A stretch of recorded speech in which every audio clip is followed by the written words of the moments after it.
अभंगाचं सरळ भावार्थ असं आहे, आपुला तो एक देवा करुणी घ्यावा तिने विना जीवा सुख नये. या जीवाला आणि अंतकरणाला भगवान परमात्मा जर हृदयामध्ये साठवला नाही तर सुखच नाही बरं का. आणि तो भगवान परमात्मा हृदयात साठवला तर जीवनामध्ये सुख आणि समाधान महाराज. एरती माईके दुःखाची जनती नाही अभियंती अवसान. माईक म्हणजे नास्तिक गोष्टीचा नाश करा महाराज. वाईट कर्म करूच नका. एखाद्याचं चांगलं करता आलो अवश्य करा, पण वाईट कधी कोणाचं करू नका महाराज. अविनाश करी आपुले ऐसे लावी म्हणा पिसे गोविंदाचे. या हृदयाला, या शरीराला, या देहाला या भगवान परमात्म्याचा छंद हृदयामध्ये सजवा. गोविंद गोविंद भजन करा, पांडुरंग पांडुरंग भजन करा. जे बाळूमामा म्हणा, जे बिरुबा म्हणा, माळूबा म्हणा, जो देव तुम्हाला आवडतो ना महाराज याचं भजन आणि त्याचा छंद हृदयामध्ये लावा. मग काय होईल महाराज. तुका म्हणे का मरणची सरे उत्तमची उरे कीर्ती मागे. कीर्ती रूपाने जर दिया ठेवायचा असेल तर अंतकरणामध्ये एक भगवंत साठवावा लागेल. असे अभंगाचा सरळ भावार्थ आहे.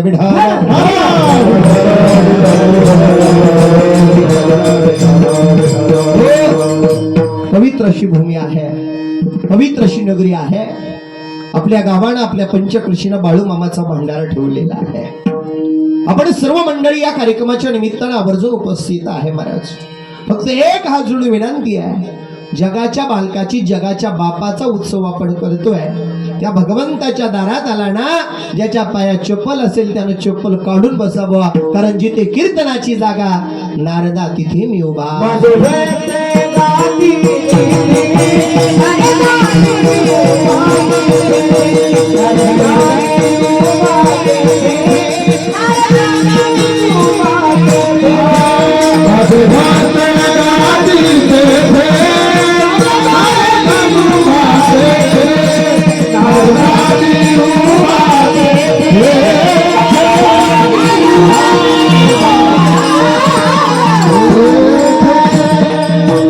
थोड्या वेळ कीर्तन करायचं महाराज. 1 तासाचं श्रवण ऐका महाराज. फार गोड चिंतन देण्याकरता आज मला एवढ्या लांबून बोलवलंय. आणि पहिली ओळख म्हणजे बाबा बरं का, गायनाचार्य मृदंगाचार्य आदमापूरला जिथे मामा समाधिस्थ आहे मुळे महाराज विठ्ठल रुक्मिणीची जिथे त्या ठिकाणी आपल्याही मंदिरामध्ये त्या रूपानं त्या ठिकाणी सजवलेलं आहे. ज्या आदमापुराला मामानं समाधी घेतली त्या आदमापूरच्या पवित्र दारामध्ये पुजारी म्हणून काम केलेला हा ढवळे महाराज हरी कीर्तना करता उपस्थित आहे. विढाल आज आपल्याला बाळूमामा ऐकायचं आहे, बाळूमामाचं जीवन चरित्र ऐकायचं आहे. पण तत्पूर्वी महाराज आपण सर्व गायक, वादक, मृदंगाचार्य, भजनी मंडळ आणि सगळीच मंडळी आपण उपस्थित आहे. आपल्याही नगरीमध्ये माझ्या मामाची मेंढी माऊली आणि पालखी येऊन गेलेली आहे. गेली की नाही? 13 नंबर आलते का 1 नंबर? बर, पालखी या पवित्र प्रांगणामध्ये येऊन गेलेली आहे. मामाच्या आतापर्यंत 18 पालख्या आहे आणि 18 पालख्यांवरती आम्ही हरिकीर्तन केलेलं आहे. म्हणून मामाचं जीवन चरित्रावरती आपण हरिकीर्तन आयोजित केलेलं आहे. विढाल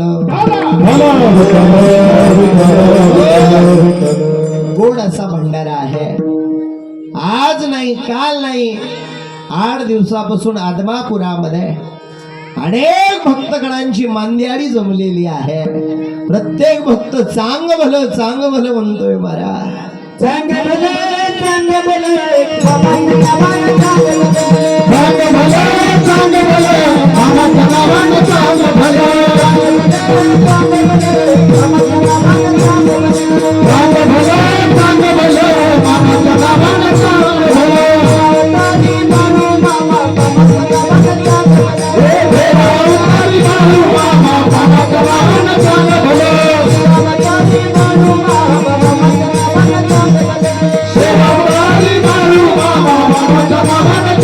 Bye.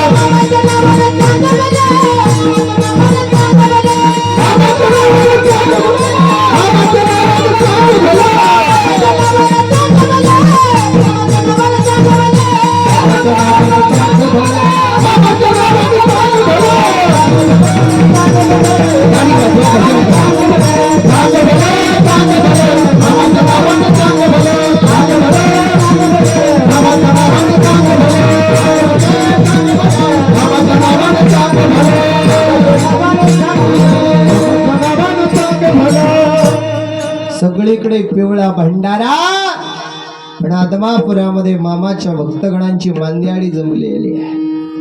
ज्याच्या ज्याच्या नशिबामध्ये आहे त्याला पाडव्याला मामाच्या दर्शनाचा योग येणार आहे. ज्याला जावं वाटेल त्याला अवश्य माझ्या मामाच्या दारात जा. जिथे सुख त्या ठिकाणी महाराज, जिथे दुःख घेऊन गेलं जातं, जी मंडळी दुःख घेऊन येतात आणि येताना त्याच जाग्यावरून सुख घेऊन जातात, अशी ती पवित्र भूमी आदमापूरची नगरी आहे. जणू काही आपल्या या पवित्र दारामधली मूर्ती जर पाहिली ना म्हणा, आणि इथले मुळे महाराज म्हणजे बाळूमामाचे गुरु जर पाहिले ना, विठ्ठल रुक्मिणी जर पाहिली ना, असं वाटतं जणू आदमापूरच इथे दुमदुमलंय की काय. विठाला गोड आपण मंदिर या ठिकाणी उभारलेलं आहे. मंदिराला 1-1 रुपया दान आपण दिलेलं आहे. करशीला सेवा तर खाशीला मेवा, नाही करणार सेवा तर नाही भेटणार मेवा. जो माझ्यासाठी हाय मी त्याच्यासाठी कवा पण हाय, जो माझ्यासाठी नाही मी त्याच्यासाठी कवा पण नाही. 1000 रुपये कमवले तर 1000तले 10 रुपये कवायना किंवा 1 रुपया कवायना दान केला पाहिजे महाराज. हा विठाला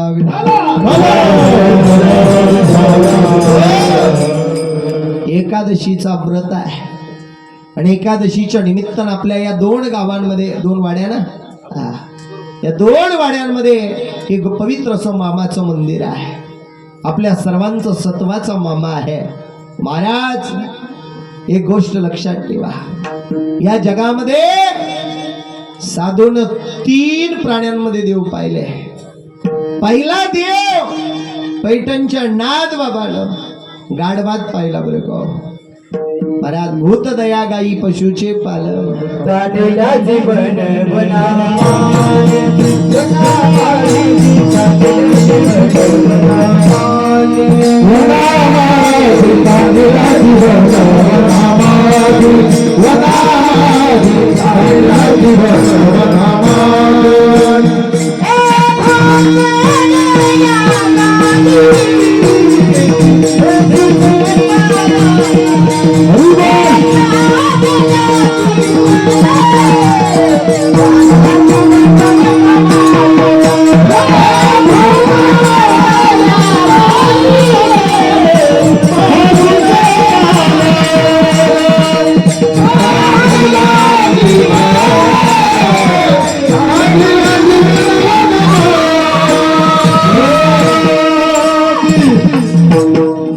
जीवन देव पाहिला ते नाथ बाबा, कुत्र्या देव ज्यांनी पाहिला ते नामदेव महाराज, आणि ज्यांनी ही मेंढी माऊली म्हणजे बाळू मामा आहे, ही मेंढी माऊली म्हणजे माझा पांडुरंग आहे, ज्यांनी मेंढी माऊली देव पाहिला ते संत श्रेष्ठ बाळू मामा विठाल. या साधूंच्या पवित्र भूमीमध्ये आम्ही जन्माला आलेलो आहे महाराज. देवा धर्माचं रक्षण करायला आलेला असतो. संत ही जगाचा उद्धार करण्याकरता येतात महाराज. जगाच्या कल्याणा संतांच्या विभूती मला देवात आणि संतात बदल नसतो. देवतेची संत, संततेची देव. देव आणि संत ही वेगळी नसतात, पण संताचं आणि देवाचं कार्य वेगळं असतं. लक्षात ठेवा, संत आणि देव ही वेगळी नव्हती, पण साधू संत जन्माला येताना तुमच्या माझ्या सारखी जन्माला आली, पण जाताना देवत्व प्राप्त केलं. देव पहावयासी गेलो तिथे देवची ओणी गेलो विठाला. जिथे ज्ञानाची उत्पत्ती झाली तिथे ज्ञानोबा राया. जिथे ज्ञान म्हटलं जातं तिथे ज्ञानोबा, नाम म्हटलं जातं तिथे नामदेव राया. जिथे शांतीचा खांब म्हटलं जातं तिथे पैठणचे नाथ बाबा, आणि जिथे वारकरी संप्रदायाचा कळस म्हटलं जातं तिथे देहूचे तुकोबा राया विठाल. ज्यानं गाथा वाचली त्याचा माता शुद्ध झाला. ज्यानं माऊलीची एकतरी ओवी अनुभवली त्याचं जीवन धन्य झालं. ज्यानं गीता भजन केलं त्याचं अंतःकरण स्वच्छ झालं, शुद्ध झालं. आणि ज्यानं माझ्या बाळूमामाची भाकणूक ऐकली, नवे नवे आदमापूरला जाऊन दर्शन घेतलं, त्याच्या जीवनामध्ये कोणतीच पीडा राहत नाही. ही भगवंताच्या भक्तीची ताकद आहे विठाल.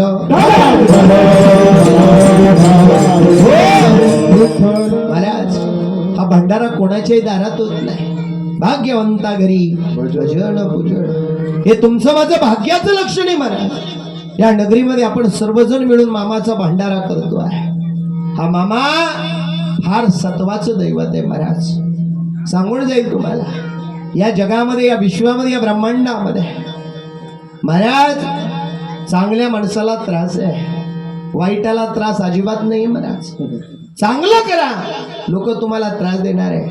लोकांना माझ्या ज्ञानोबाला नाही सोडलं, माझ्या तुकोबाला नाही सोडलं, माझ्या नाथाला नाही सोडलं, एवढं अंगावरी तुमच्याला प्रसाद देऊन या मुक्त केला.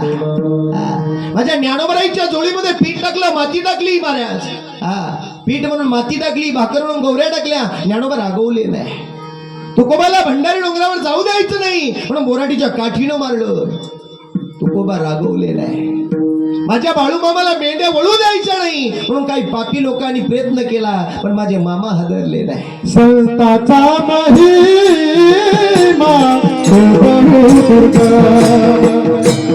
संताचा महिमा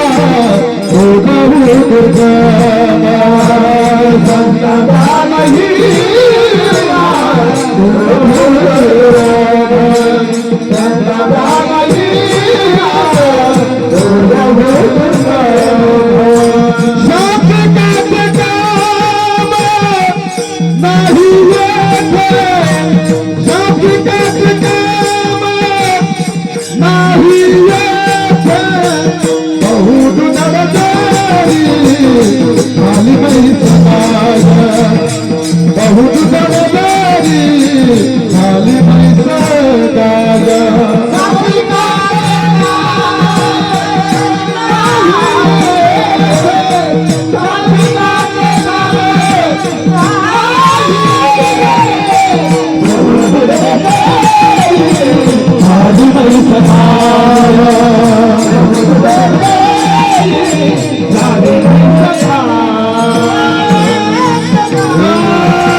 गोष्ट लक्षात ठेवा. चांगल्या लोकांना त्रास मिळाला पण चांगल्या लोकांनी कार्याला अरे उत्तर दिलं नाही. या जगामध्ये आम्हा तुम्हालाही त्रास होणार आहे, एक गोष्ट लक्षात ठेवा. एखादा कार्य म्हटला तर आरे म्हणून वेळ वाया घालू नका. त्याने शिवी दिली म्हणून शिवी देऊन तुम्ही तुमचा वेळ वाया घालू नका. रामकृष्ण हरी म्हणा, जय हरी म्हणा, जय बाळूमामा म्हणा, तुम्ही तुमच्या रस्त्याला निघून जा. पण एक गोष्ट लक्षात ठेवा, चांगल्या लोकांना त्रास आहे. एक गोष्ट सांगू तुम्हाला, एक वेळेला आपल्या बरोबर गावकी नसली तरी चालेल, भावकी नसली तरी चालेल, संबंध नसला तरी चालेल, नातेवाईक नसले तरी चालेल, गावकरी नसले तरी चालेल, वारकरी नसले तरी चालेल, या जगात आपल्या बरोबर कोणीच नसू द्या, फक्त एक व्यक्ती आपल्या बरोबर असला पाहिजे, तो म्हणजे माझा बाळू मामा, माझा बाळू मामा, माझा पांडुरंग. जर देव तुमच्या माझ्या बरोबर असेल ना, या जगामध्ये आम्हाला कसलंच भय नाही महाराज. हो, मागे पुढे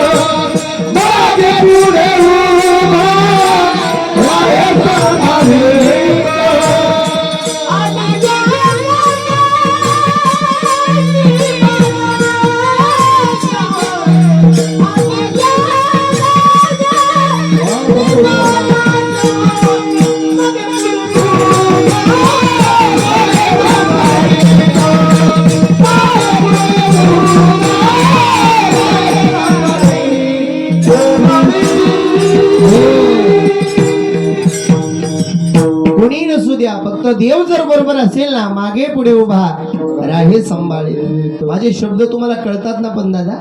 हा, तुमचं काही कर्ज बिर्ज आहे का? काही जप्तीची नोटीस बिटीस? अय मावशो, हो काही टेन्शन आहे का? मी सांगत असतो बुवा, ज्याच्यावर कर्ज तोच खरा मर्द, एकदाच यायचं आणि एकदाच जायचंय. माया मावशा इथं आल्या कीर्तनात तरी नजर घरी आहे. मा पाप्याचा बाप जेवला का नाही? तू गप ना बाई, तो येणार आहे गाया पिळून इकडं, काळजी नको करू ग बस. आनंद घेतला पाहिजे महाराज. आजचा दिवस उद्या नाही, उद्याचा दिवस परवा नाही. भंडारा उद्या असेल की नाही सांगता येत नाही, परमार्थ उद्या असेल की नाही सांगता येत नाही. करा हरिभक्ती, पर लोका येईल कामा. केलेला परमार्थ कधी वाया जात नाही मंडळी, केलेलं भजन कधी वाया जात नाही. आणि इथं जर टेन्शन मध्ये बसला आणि तिथे बसल्या बसल्या बाळू मामाच्या दारात यमपुरीवरून काळ आला आणि बसल्या बसल्याच घेऊन गेला, मग गेला घेऊन मग बरोबर आनंदात राहायचं महाराज. विठाला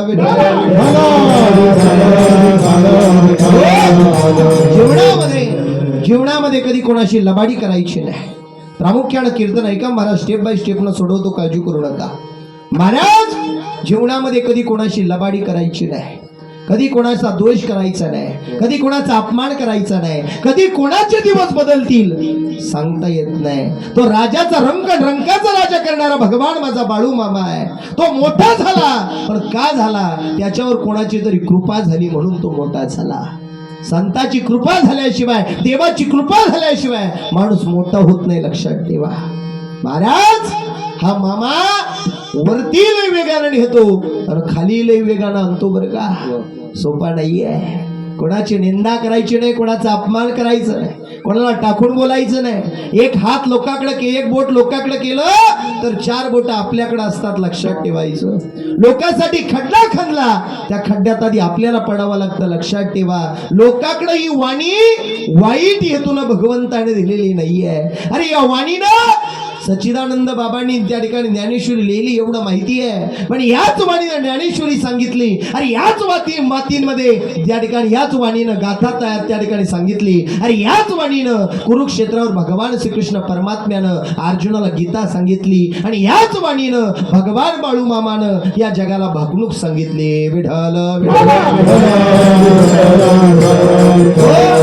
म्हणून या वाणीला फार जपायचं राजो.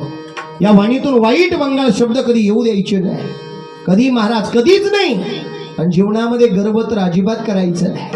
कोणाची निंदा, कोणाचं वैर, कोणाचा अपमान करायचाच नाही. पण लई काही येतं म्हणून गर्व अजिबात करायचं नाही महाराज. एकही व्हायला वेळ लागत नाही, शून्यही व्हायला वेळ लागत नाही. एकाचे दान 10चे 100, 100चे हजारां लाखन कोटीन व्हायला वेळ लागत नाही. पण झिरोही व्हायला वेळ लागत नाही. म्हणून कधी लबाडी करायची नाही. आणि ज्याने उपकार दिले महाराज, ज्याचे उपकार आहेत ना आमच्यावरती, ज्यानं आम्हाला अडीअडचणीच्या काळात मदत केली, अशा लोकांना जीवनात कधी विसरायचं नाही महाराज. किती मोठं व्हा, पण त्याचे उपकार विसरायचे नाही. माऊलीनं ज्ञानेश्वरीत लिहून ठेवलं, ध्वज स्तंभावरी वंडरू तो मूर्तिवंत शंकरू सारथिक शानंदरू अर्जुनेसी. अर्जुन एवढा बलाढ्य होता तरी अर्जुनाला ग झाला, माझ्यासारखा धनुर्विद्या प्राप्त करणारा कोणी नाही. अर्जुना तुझ्याकडे फार मोठं बलाढ्य होतं, शक्ती होती, पण कोणाच्या तरी कृपेनं होती. देव तुझा रथ हाकत होता, देव तुझ्या पुढे उभा होता, म्हणून तुझं भलं झालं. मग जीवनात लक्षात ठेवायचं, कोणाच्या तरी कृपेनं आम्ही मोठं झालो. कोणाची तरी कृपा असली तरच माणूस मोठा होतो, अन्यथा मोठा होत नाही. म्हणून महाराज लबाडी करायची नाही, कोणाचे पैसे बुडवायचे नाही. कोणाचा रुपया बुडवला 10 रुपये द्यावा लागतात, 10 बुडवले त्या ठिकाणी 100 द्यावा लागतात, 100 बुडवले 1000 द्यावा लागतात, 1000 बुडवले 5000 द्यावा लागतात. काही लोक म्हणतात 5000 नाही देणार, काय करायचं करून घे. भाऊ तू जरी नाही दिले, त्या 5000च्या बदल्यामध्ये 50,000चा बंडल घेऊन हॉस्पिटलच्या दारात फुकटच्या फाकाड भरावा लागतो, लक्षात ठेवा. विठ्ठल आपुला तो एक देव कसा अंतःकरणामध्ये साठवायचा. इथे बसलेल्या माझ्या तमाम माई बाप्पा मला सांगा, आपल्या घरामध्ये मावशी बरं का, बोलता येतं ना सगळ्यांना? बोला. मुख्या नाही ना? मी सांगत असतो, ज्याची बायको मुकी त्याचा संसार सुखी, झटेच नको. बोललं पाहिजे देवाच्या. मला सांगा दादा, मावशी आपल्या घरामध्ये 5 जणांचा स्वयंपाक केला आणि उद्या सकाळी 10 काय उद्या उदाहरणार्थ धरा 5 लोकांचा स्वयंपाक आपल्या दारामध्ये केला, घरामध्ये केला, आणि 6वा व्यक्ती जर घरामध्ये वाढला, विचार करा, 5 लोकांचा स्वयंपाक आपल्या घरामध्ये केला आणि 6वा व्यक्ती जर घरात वाढला तर घरातली भाजीपोळी काय होते हो? संपून जाते, संपते की नाही? मान्य आहे ना तुम्हाला? ऐका दादा, घरात एक व्यक्ती वाढला तर घरातली भाजीपोळी संपून जाते. पण ऐका ना राजा हो, माझ्या पंढरीच्या वाटेला, आषाढी कार्तिकेला, माऊलीच्या समाधी सोहळ्याला, माऊलीच्या सोहळ्याला, तुकोबाच्या त्या ठिकाणी तुकाराम बिजेला, निवृत्तीनाथाच्या सोहळ्याला हजारो लाखो वारकरी जातात. अरे घरात एक व्यक्ती वाढला तर घरातली भाजीपोळी संपते, पण माझ्या पंढरीच्या वाटेला हजारो लाखो वारकरी जातात, पण लाखातला एक काही वारकरी जगासी जगासी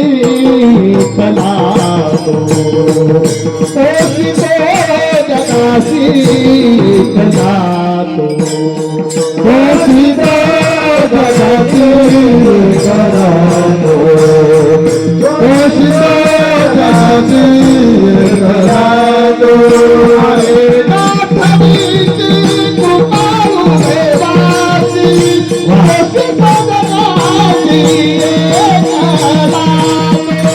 कोशितो जगती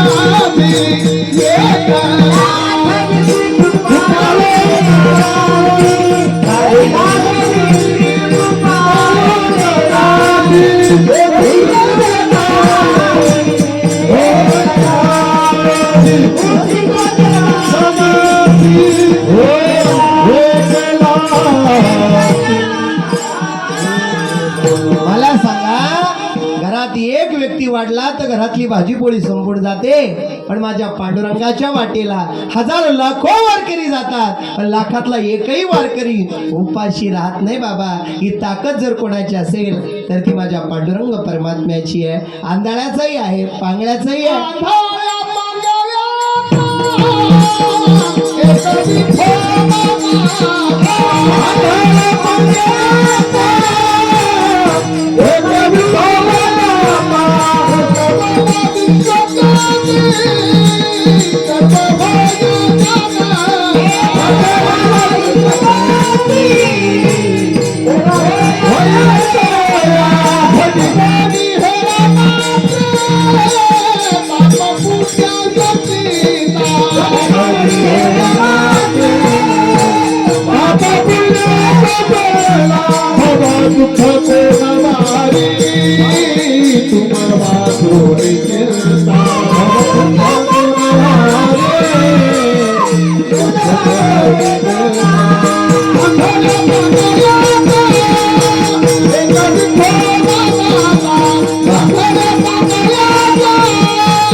तो आंधळ्या पांगळ्याचा, तो विश्वाचा मालक आहे महाराज. आणि एक गोष्ट माझी कीर्तनातून घेऊन जा बरं. डोक्याला गोपीचंदनाचा टिळा लावला म्हणजे कोणी पांडुरंगाचं वारकरी होत नाही. गळ्यात पवित्र तुळशीची माळ घातली म्हणजे कोणी पांडुरंगाचं वारकरी होत नाही. कीर्तन भजन केलं कोणी पांडुरंगाचं वारकरी होत नाही. काकडा केला, आरती केली, हरिपाठ केला आणि दिंड्यांमध्ये गेला म्हणजे पांडुरंगाचा वारकरी झाला असं नाही. खरा खुरा पांडुरंगाचा वारकरी म्हणून घ्यायचा असेल, जो घरच्या माय बापाची सेवा करतो तो खरा माझ्या पांडुरंगाचा वारकरी. नाही आसा, सिद्धी नाही आसा, सिद्धी नाही आसा, सिद्धी नाही आसा, सिद्धी नाही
जो आई बापाला सांभाळतो ना त्यालाच खरा पांडुरंगाचा वारकरी म्हणायचं. काही लोक म्हणतील देवाला काय कळतं, तो काय बाजारचा भाजीपाला नाही महाराज, त्याला समज कळतं राजा.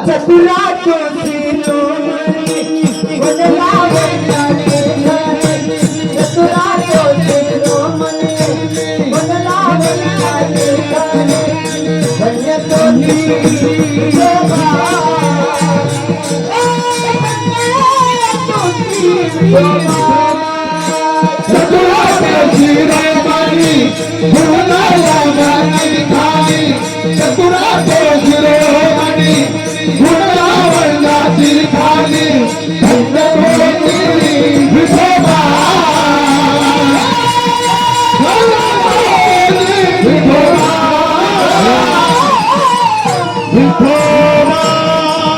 भल्या माणसा जन्माला येऊन तू काय काय काय काय केलं समजा देवाला कळलं.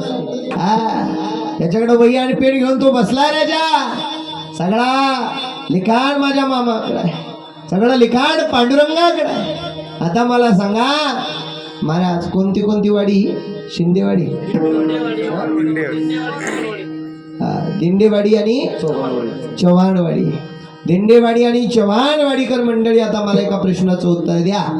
उद्या सकाळी बरं का मावशो, उद्या सकाळी संत श्रेष्ठ आदमापूरचे बाळू मामा आपल्या दारामध्ये जेवण करायला येणारे पुरणपोळीचा स्वयंपाक बनवून ठेवा. आता मला सांगा आदमापूरवरून संत श्रेष्ठ बाळू मामानं पांडुरंगानं आपल्या घरी यावं असं कोणाकोणाला वाटतं? नाही वाटत. देवानं आपल्या घरी यावं नाही वाटत. अहो ज्यानं सोलापूर कोल्हापूर मिसरी लावायला बोर्ड दिलं त्याने यावं नाही वाटत. हा देवाले चोरी करेल का? हो देवाले तिजोरी चोरील का? देवाले काही पैसे बिशे घेऊन जाईन का? देवाने यावं नाही वाटत. नाही वाटत. देवानं आपल्या घरी यावं नाही वाटत. ज्यानं इंद्रिय दिली, हात दिले, पाय दिले, शेती दिली, पाणी दिलं, एवढं धन दिली, दौलत दिली, इस्टेट दिली, त्यानं यावं नाही वाटत. बाळूमामानं आपल्या घरी नाही वाटत. इथं बसलेल्या प्रत्येकाला वाटतं दादा बाळूमामानं आपल्या घरी यावं, पांडुरंगाला आपल्या घरी यावं. आता मला सांगा देवानं आपल्या घरी यावं सगळ्यांना वाटतं, पण आपण देवा घरी जावं कोणाकोणाला वाटतं? रात्री 3 मावश्या नेल्या मी यमपुरीला, कोणाला वाटतं? लय लबाडे महाराज. एका मावशीला वाटतं तिचं नाव घेईन, पण आता नागणी काय महाराज पंचायत व्हायची, नको नाव घ्या महाराज. ती मावशी किती लबाडे माहिती का? हा घेतो इकडं पाहा महाराज. एक मावशी अशी लबाडी, तिला वाटतं मी देवा घरी जावं यमपुरीला, पण ती म्हणन मला कीर्तन झालं बाबा 5च मिनिटं थांबा. चल ना. ती म्हणन 3च मिनिटं. अगं चल ना. 2च मिनिटं बाबा. मी म्हणन चल ना. ती म्हणन अर्धाच मिनिटं. मी म्हणन का बरं ग? अर्धा मिनिटं. ती म्हणून बाबा खरं सांगू का, शेजारच्या गंगूबाईला 200 रुपये याजानं दिले होते, तेवढं याज घेऊन येऊ द्या मग जाऊ द्या म्हणून. लय लबाडे मा. नाव काय सुलोचना, पाती नाशिक पुन्हा, नाव काय गंगाधर, आंघोळ नाही महिनाभर, काय नाव आहे मा. नाव काय शांताबाई, भांडणाशिवाय करमत नाही. वा वा वा. क्रांती हो क्रांती, क्रांतीन 4 बकरी हंती, काय नाव आहे मा. विठाल विठाल. काय झालं महाराज, एका मिनिटात पुढे सरकतो. बाळूमामाचं चरित्र आपल्याला ऐकायचंय महाराज, तसं जाणार आणि काळजी करू नका.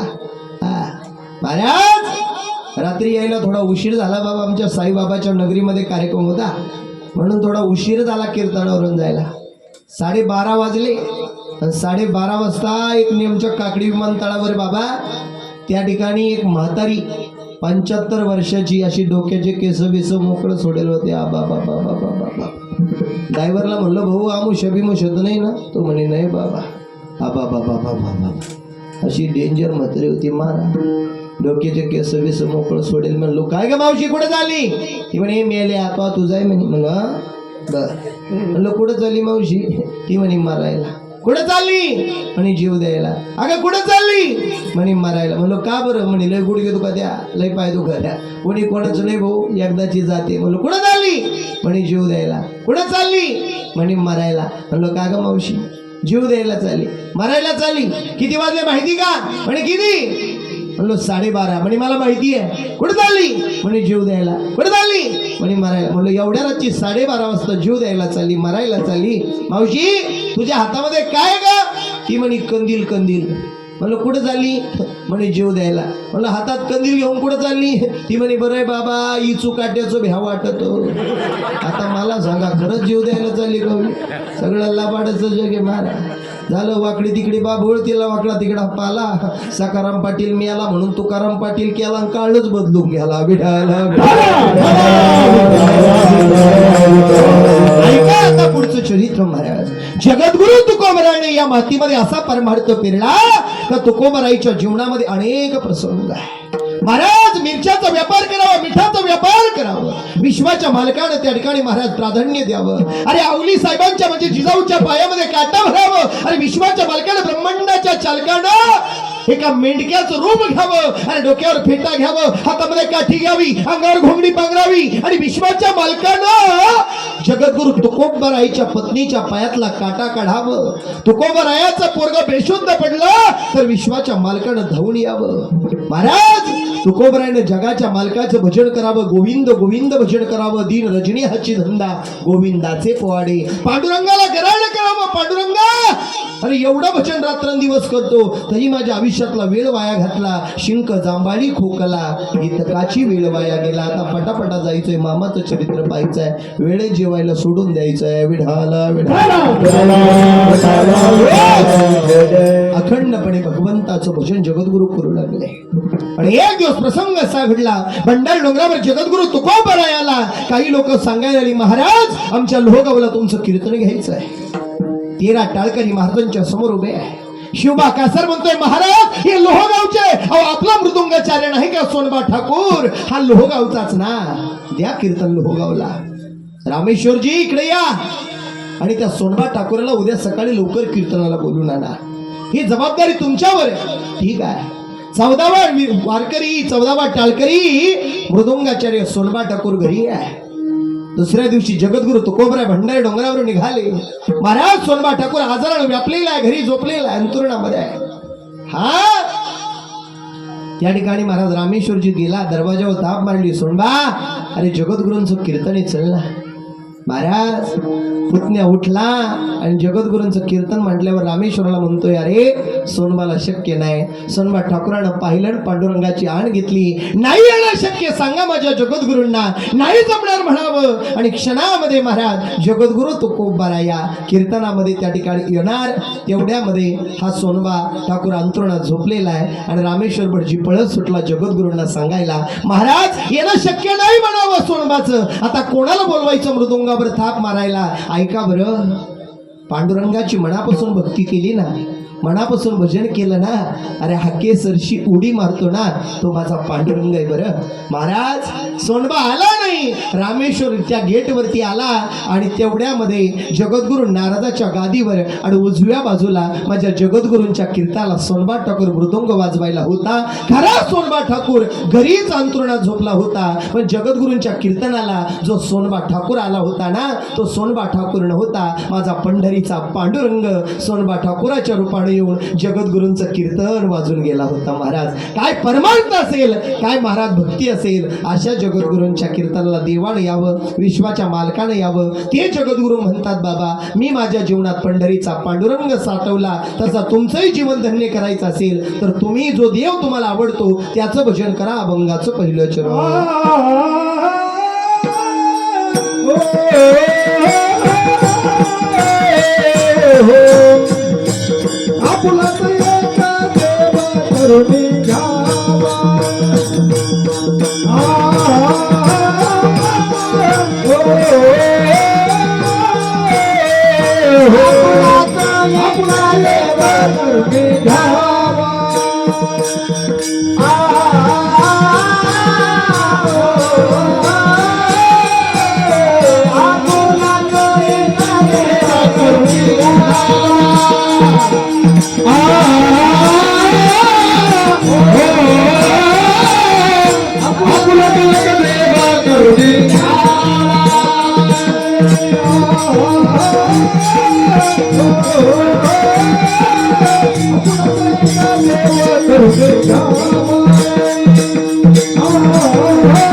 सांगा दादा, देव जर हृदयात साठवला नाही, भगवंत जर हृदयात साठवला नाही, तर या जीवाला सुखच नाही महाराज.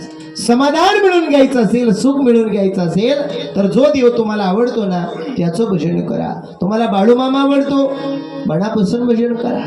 तुम्हाला म्हाळोबा आवडतो, मनापासून भजन करा. वीरभद्र, मनापासून भजन करा. महादेवजी, शिवभोळा चक्रवर्ती, त्याचे पाय माझे चित्ती, शिवाचं मनापासून भजन करा. पण बाळूमामा शिवाचाच अवतार आहे महाराज, रुद्राचा अवतार आहे मामा. हा मामा या सृष्टीमध्ये जन्माला येण्याच्या अगोदरचा काळ तुम्हाला सांगतो महाराज. आलशीद नाथाला केलेला नवस माता सत्यवान आहे. मायप्पा आणि सत्यवा हे प्रपंचाचं जोडपं होतं. कर्नाटक जिल्ह्यामध्ये बेळगाव नावाचा तालुका आहे. बेळगाव नावाच्या तालुक्यापासून अक्कोळ नावाचं गाव आहे आणि त्या अक्कोळ नावाच्या गावाला माता सत्यवान मायप्पाचा संसार उभा राहिला होता. पंढरीची वारी कधी चुकवली नाही. भगवान पांडुरंग परमात्म्याचं भजन कधी चुकवलं नाही. काकडा आरती कधी चुकवली नाही. आणि अशाच सृष्टीमध्ये, या विश्वामध्ये, ब्रह्मांडामध्ये जगाच्या मालकाकडे आलशीद नाथाला साकडं घातलं. हे म्हाळोबा, हे वीरभद्रा, हे विरोबा, असा पुत्र या मातीमध्ये जन्माला घाल, जेणेकरून ज्याच्यावर संकट आलंय त्या संकटाचं निवारण करणारा हा पुत्र या मातीमध्ये जन्माला आला पाहिजे. पंढरपूरच्या पांडुरंगाला साकडं घातलं. आणि कैलासाचा राणा असणारा शिवचंद्रमौली शिवाला साकडं घातलं. ए शिवजी, या मातीमध्ये असा पुत्र जन्माला घाल तर जणू काही या विश्वाचा उद्धार करेल. आई जगाच्यानी तुळजा भवानीला साकडं घातलं. तुळजापूरची भवानी, दारुगड बघा दारुघर, दारुगड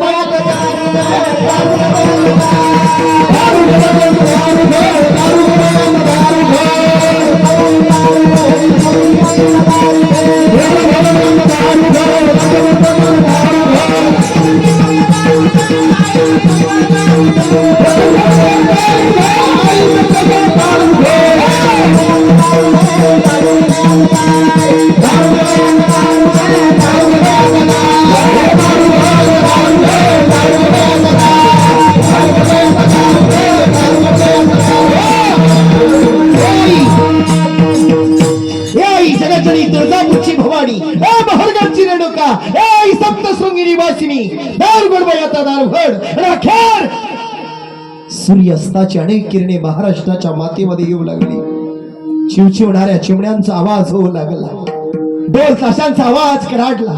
समुद्रावर समुद्र आदळला.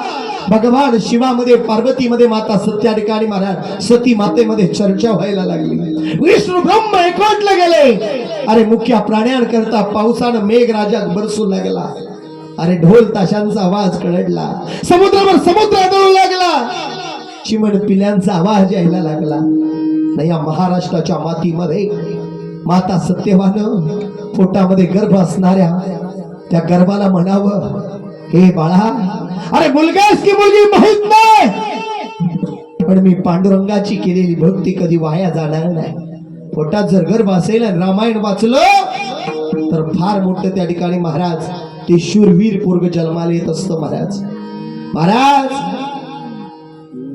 माता सत्यवाला सुद्धा विचारलं होतं काही लोकांनी, माता हे सत्यवान अगं तुला डोहाळे लागले, तुला काय करावं वाटतं? माता सत्यवान म्हणावं, अरे मला रामायण कीर्तन भजन चिंतन ऐकावं वाटतं. पण आत्ताच्या सत्यवाला विचारा बरं, बाई तुला डोहाळे लागले, तुला काय करावं वाटतं? ती म्हणती, बाबा मला डोहाळे लागले ना, मला माती खावा वाटते, मला मिसरी लावा वाटती. अरे कशी सत्यवा जन्माला येणार?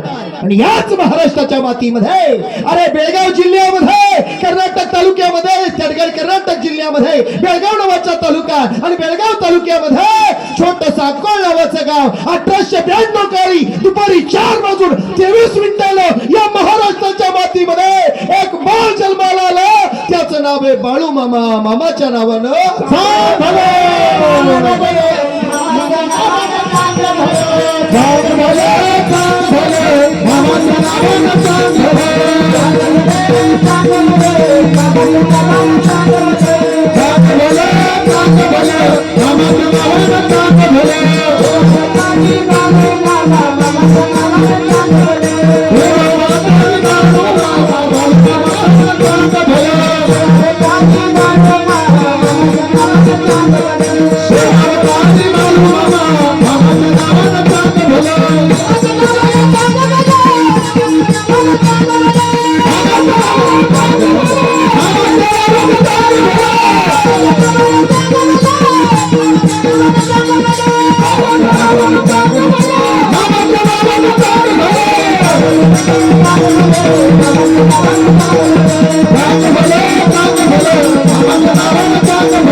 शिव अवतारी साक्षात रुद्राचा अवतार माता सत्यवाच्या पोटी जन्माला आला.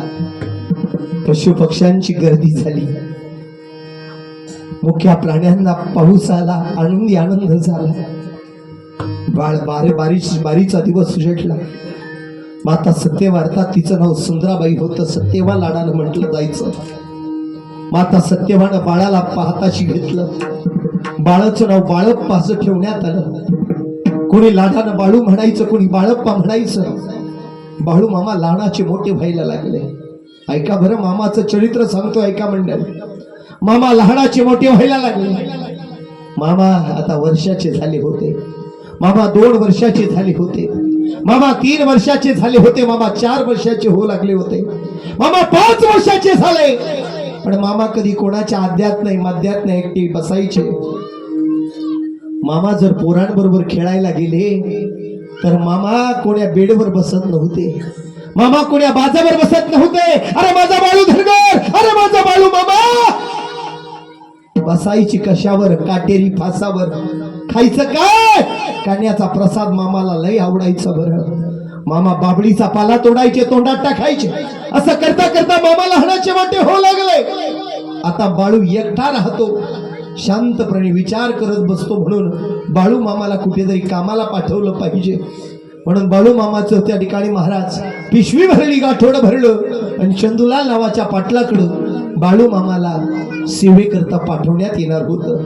माता सत्यवा रडायला लागली, माया रडायला लागली.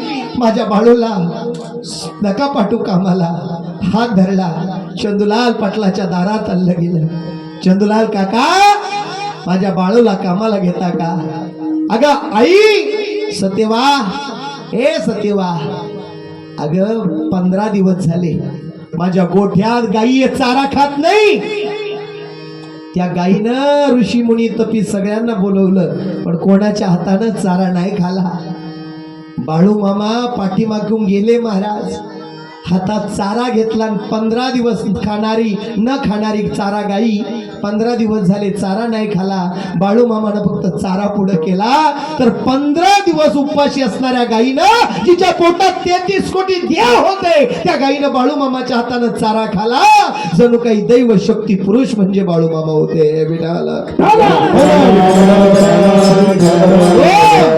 चारा खाला. चंदूलाल पाटलाला आनंद झाला.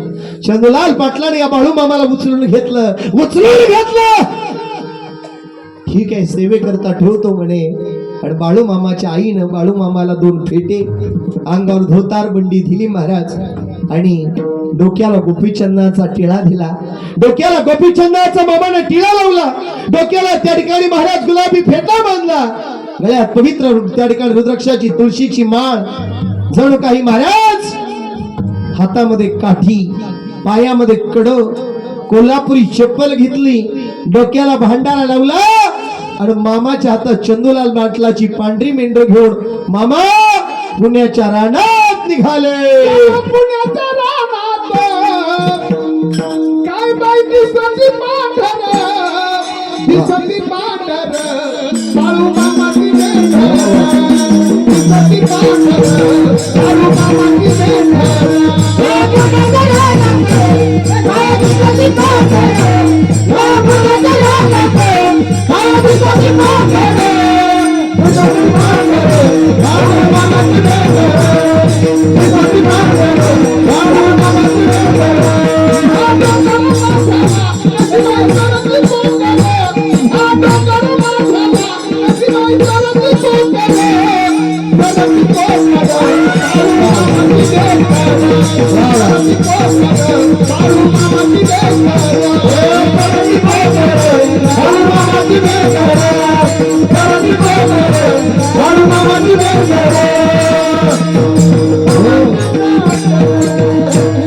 बाळू मामा आता चंदूलाल पाटलाची मेंढर घेऊन पुण्याला गेले होते. पुण्यामध्ये मामानं मेंढर वळायला सुरुवात केली. मेंढर वळत असताना मामा त्या एका ठिकाणी महाराज तहान लागली म्हणून एका झाडाखाली बसले. पण मामाला त्या झाडाखाली बसवे ना, ऊन तापत होतं म्हणून मामा आपला बिछाना घेतला आणि मामा काटेरी फासावर जाऊन बसले. तेवढ्यामध्ये सृष्टीचा मालक भगवान शिवजी, शिवानं विष्णू आणि ब्रह्माला या मातीमध्ये पाठवलं. पण एका भगव वस्त्र परिधान करून एका साधूच्या रूपामध्ये ब्रह्मा आणि विष्णू एका साधूच्या रूपामध्ये मामाच्या त्या जवळ येऊन बसले आणि म्हटले, ए पोरा, कोणस तू? कोण पोरा तू? मी बाळू धनगर, मला बाळाप्पा म्हणतात, बाळू मामा म्हणतात. एक काम कर ना पोरा, तहान लागली आम्हाला, पाणी प्यायचंय, पाणी देतो का? हातात कमंडलू घेतला आणि बाळू मामा विहिरीला तळाला गेलेल्या पाण्यामध्ये खाली उतरले. तळाला गेलं पाणी काढलं, साधूच्या हातात दिलं. एकदा पिला, दोनदा पिले साधू पाणी, तीनदा, चारदा, पाचदा, सहादा, 7 वेळेला असं कार्य घडलं. आणि 7व्यांदी विष्णू आणि ब्रह्मदेवानं साक्षात रूप प्रगट केलं. ए पोरा, ए बाळू, अरे तुझी परीक्षामध्ये पाहिली, तू परीक्षेत उत्तीर्ण झाला, तुला या जगामध्ये सृष्टीमध्ये जे मागायचं ते माग माझ्याकडून, मी विष्णू आणि ब्रह्म आहे. जगद्गुरूला सुद्धा देवानं साकडं घातलं होतं, तुकोबा काहीतरी मागा. तुकोबानं मागितलं होतं, याची दान देगा देवा, तुझा विसरण व्हावा, गुण गायीन आवडी, याची माझी सर्व जोडी, न लगे मुक्ती धन संपदा, संत संग देई सदा. सगळा बाळू मामाच उतरला असता, पण इकडे शूटिंग चालू आहे महाराज, त्याच्यामुळे तारा कोरात कार्यक्रम चालू आहे. विठाल विठाल. जगद्गुरूने जसं देवाकडं मागणं केलं महाराज, तसं बाळू मामानं देवाला सांगितलं, देवा मला काही नको. ए बाळू, अरे पैसा घे, धन घे, इस्टेट घे, नको नको. मामा म्हणे मला काही नको. देवा काहीतरी माग. देव म्हटला, अरे काहीतरी माग बाळू. काही नाही देवा, पण फक्त एक गोष्ट माझ्याकडे दे. जो रोगी भक्त माझ्याकडे येईल, जो दुःखी भक्त माझ्याकडे येईल, फक्त माझ्या भंडाऱ्यानं आणि माझ्या आशीर्वादानं दुःखी भक्त, त्या ठिकाणी दुःखी भक्त सुखी होऊन गेला पाहिजे, एवढाच वरदान द्या. दिला वरदान. आणि वरदान दिल्या क्षणी अनेक भक्त मेंढके मंडळी मामाकडे पळत आली आणि मामाला म्हणे, मामा मामा, आपल्या मेंढ्यांना चारा नाही राहिला, तुम्हाला देवाना आशीर्वाद दिला ना, जा आणि सांगा या सृष्टीच्या मालकाला, मेघराजाला. अरे मामाने अंगावरची घोंगडी घेतली, अरे कर कर कर कर कर कर कर कर कर कर या आकाश भिंगवली. अरे मामाच्या शब्दानं आणि मामाच्या घोंगडीनं या पावसाला सुद्धा या मातीत यावं लागलं. ही माझ्या बाळू मामाची ताकद आहे. विठाल.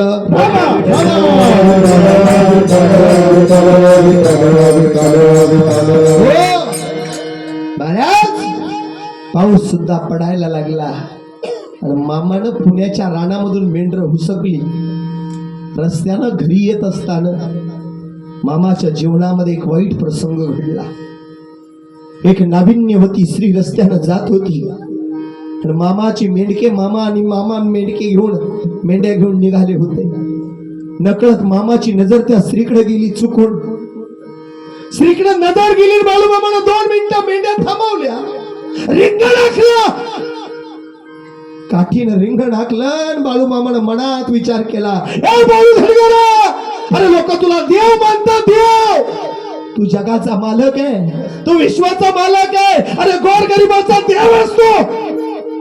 पण तू वाईट स्त्रीकडे वाईट नजरेनं बघितलंस, तुला माफी नाही. बाळू मामाने अंगातली बंडी काढली, हातात काठी घेतली, सपा सपा सपा सप अंगाला मारू मारू घेतलं, रक्त बोंबूळ केलं. सगळे मेंढके मामा जवळ आली. मामा, मामा काय केलंस मामा तुम्ही? मामा म्हणे, चुकीला माफी नाही. इथे मी काय, माझा बाप जरी आला, चुकीला माफी नाही. अरे लोकांच्या स्त्रीकडे सुद्धा आई आणि बहिणीला पाहणारा एकमेव साधू आहे, त्याचं नाव आहे बाळू मामा. विठाला शेंदूलाल पाटलाची मेंढ्या हुसकावून लावली. बाळू मामाच्या 18 पालख्या आहे दादा. मी स्वतः मामाच्या मेंढ्यांमध्ये मेंढ्या, त्या पालखीमध्ये मेंढ्या वळलेल्या. उभा महाराष्ट्र हिंडतो बाबा. माझं एक वैशिष्ट्य आहे, मी या गादीवर यायच्या अगोदर एका लाल दिव्याच्या गाडीमध्ये वन खात्यामध्ये वन अधिकारी पदावर पोचलेला महाराज आहे. लाखो रुपयाचा पगार होता, पण माझ्या आजारी आई करता आणि आजारी बापा करता मी या नारदाच्या गादीवर आहे. माझ्या आईची सेवा आणि बापाची सेवा घडावी म्हणून या संप्रदायाचा फेटा घातलाय. नाहीतर कुठे मी कीर्तन शिकलो नाही, फक्त माझ्या मामाची कृपा आहे. बरं, विठाला विठाला. एकदा प्रेमानं भजन करा. विठोबा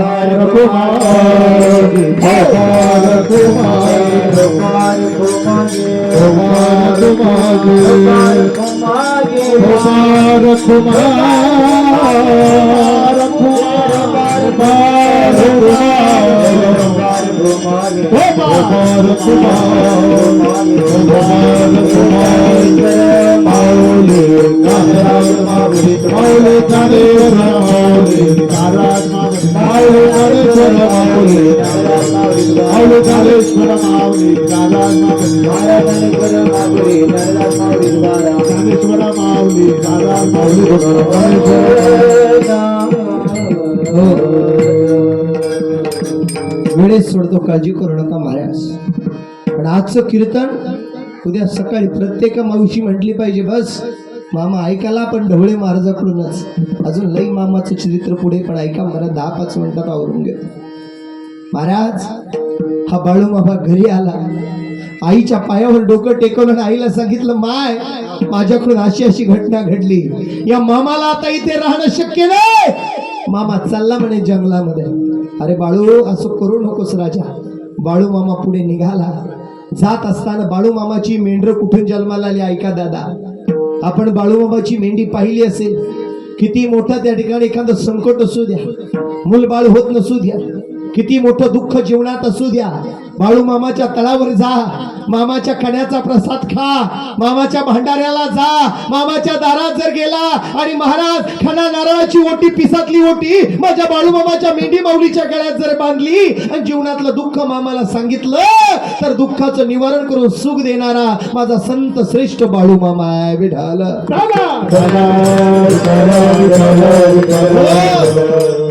आणि मग महाराज बाळू मामा निघाले.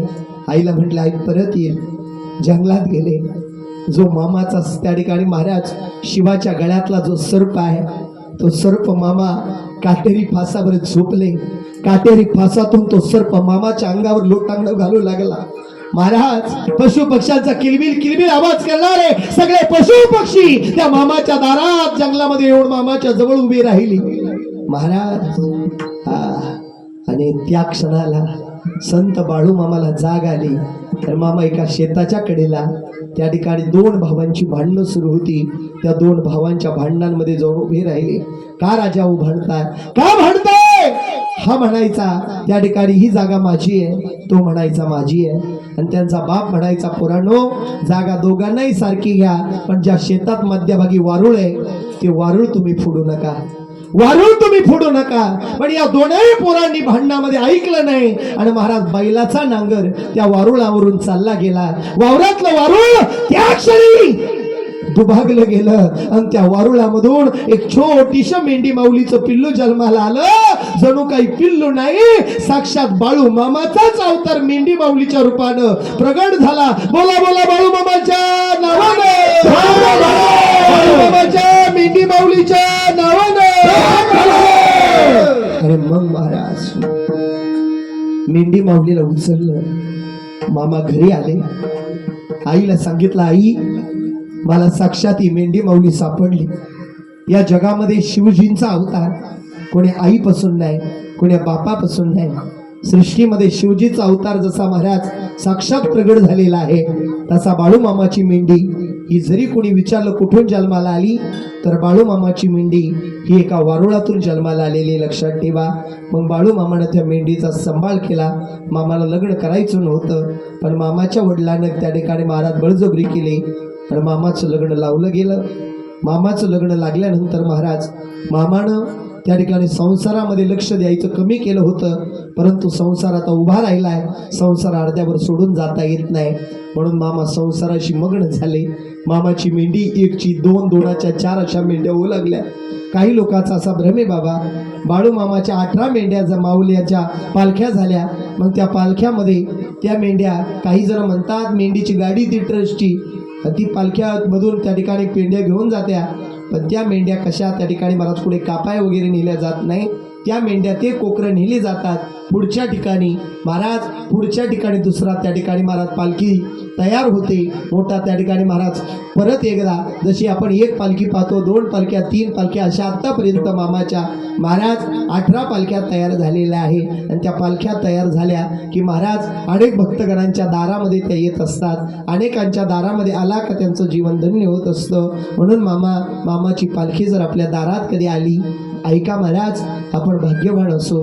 नसेल आली महाराज, नसेल आली, येईल मामाची पालखी. आणि याच वर्षामध्ये आपल्याही दारामध्ये, आपल्या परिसरामध्ये माझ्या बाळू मामाची पालखी येणार आहे. महाराज आली पालखी का हात जोडून सांगतो रे, ऐका दादा. काही लोक म्हणतात बाळू मामाची पालखी आल्यावर, बाळू मामाची मेंढर माझ्या शेतात चरल्यावर, हे खरं सांगू दादा, अरे माझ्या मामाची मेंढर कोणाच्याही दारात जात नाही बरं.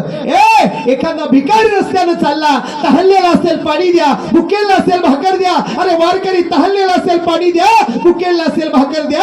अरे तहल्लेल्याच्या रूपानं, भुकेल्याच्या रूपानं, भिकाऱ्याच्या रूपानं, वारकऱ्याच्या रूपानं कधी माझा संत बाळू मामा आपल्या दारात येऊन दर्शन देऊन जाईल हे आपल्याला सुद्धा कळणार नाही राजा. हो, हा माझ्या मामाचा महिमा आहे. आणि महाराज ज्यांच्या दारात माझ्या मामाची मेंढर आली ना, हे खरं सांगू दादा, खाला असेल रे माझ्या मेंढी माऊलीला थोडा चारा, पण ज्या वेळेला 10 पोती जिथे होत होती ना, पुढच्या वर्षाला ज्या जागेवर मामाची मेंढर चरून गेली ना, तिथे 2 पोते जास्त होतात. हा महिमा माझ्या बाळू मामाचा आहे. महाराज जाधवापूरला येतो आवाज ढोल ताशाचा.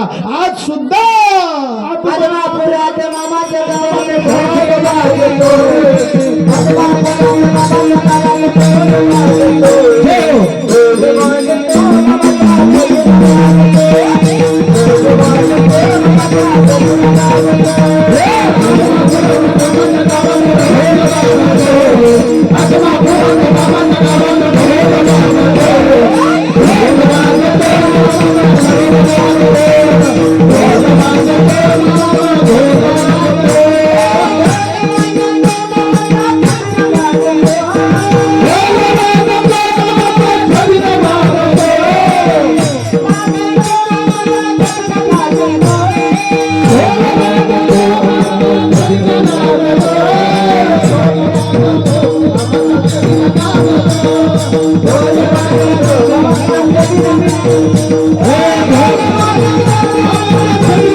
Hey!